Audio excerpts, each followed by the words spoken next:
आज दरवर्षीप्रमाणे परिमंडळ 2 चे सहाय्यक पोलीस आयुक्त माननीय अमित काळे साहेब यांच्या मार्गदर्शनाखाली जी बैठक आयोजित केली होती।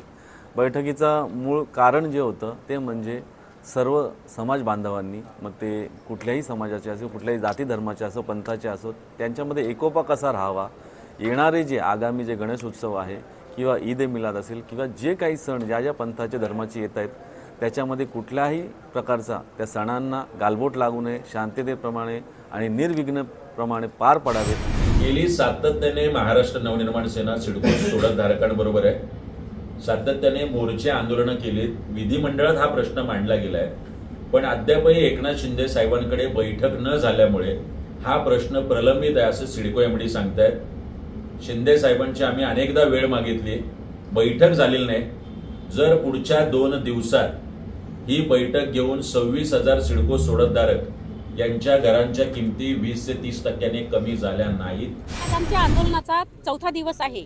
आम्ही सगळे एनआरएचएमचे राष्ट्रीय आरोग्य विभागाचे कंत्राटी कर्मचारी आहोत, परंतु शासनाने जो 14/3/2024 ला शासन निर्णय पारित केला, आम्हाला कुठेतरी आशा होती की आमच्या सगळ्या लोकांचं जे 10 वर्ष कंप्लीट झालेले त्याच्यावरचे लोक आहे त्यांचे एका टप्प्याने आदेश निघतील, परंतु 2च संवर्गाचे आदेश काढले त्यांनी, ड्रायव्हर आणि सपोर्ट स्टॉप, त्याच्यामध्ये पण 3 जिल्ह्यामध्ये अजून त्या लोकांना रुजू करून घेतलेलं नाही। तर हे शासन एक प्रकारे आमच्यावर अन्याय करत आहे। आज बैलपोळा आहे, आम्ही सगळे जास्तीत जास्त याच्या शेतकऱ्यांची मुलं मुली आहोत। तर कल्याण डोंबिवलीमध्ये जे काल 3 नगरसेवक गेले होते, हा कालचा दिवस हा आपल्यासाठी ऑथेंटिक आहे, पण ते 1.5-2 वर्षापूर्वीच गेलेले होते। नंबर 1। नंबर 2, आता गणेश नाईकांनी काय स्टेटमेंट द्यावी तो त्यांचा अधिकार आहे। गणेश नाईकांनी काय स्टेटमेंट द्यावं त्यांचा अधिकार आहे। माझी आपल्या माध्यमातून एकच विनंती आहे, ते गेल्याने काँग्रेस पक्षाला कुठलाही नुकसान होणार नाही आहे। येणाऱ्या काळामध्ये कल्याण डोंबिवली महापालिकेमध्ये काँग्रेस पक्ष हा किंग मेकर असेल, या आपल्या माध्यमातून मी सांगतो।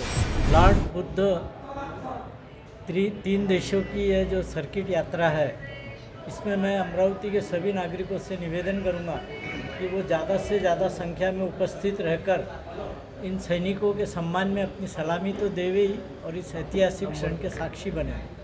यह यात्रा नहीं है, यह पूरे विश्व को एक पैगाम है शांति का कि नेपाल, भारत और श्रीलंका की सेना एक है।